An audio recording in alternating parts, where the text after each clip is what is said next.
আজি আমাৰ কেবিনেটে অসমৰ হোমষ্টেসমূহৰ ৰেজিষ্ট্ৰেশ্যনৰ কাৰণে এখন বিধি অনুমোদন কৰে।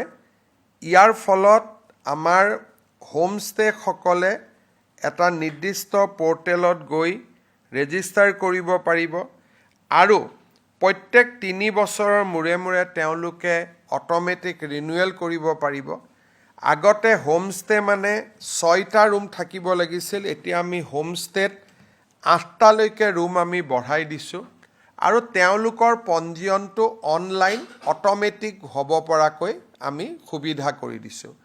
ইয়াৰ পিছত আমি বাজেটৰ পিছত হোমষ্টেসকলক বা হোমষ্টে যোনে কৰিব খোজে খুব জেনুইনলি তেওঁলোকক আমি অনুপ্ৰেৰণা দিবলৈ এখন পলিচি আনিবৰ বাবেও ফাইনেন্সিয়েল অনুপ্ৰেৰণা দিবলৈ এখন পলিচি অনাৰ বাবেও আমি আজি কেবিনেটত আমি অনুমোদন দিছোঁ।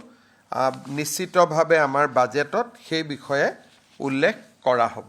আজি কেবিনেটত আমি বিশেষকৈ এইকেইটা ডিচিশ্যন লৈছোঁ। 4 তাৰিখে আমাৰ আকৌ কেবিনেট বৈঠক হ'ব বিধানসভাৰ প্ৰাক মুহূৰ্তত আৰু বিধানসভাৰ লগত সংগতি ৰাখি আৰু কেইবাখনো বিল আমি সদনত আনিম। তাৰ বিষয়ে আমাৰ অহা 4 তাৰিখৰ কেবিনেটত আকৌ আলোচনা হ'ব।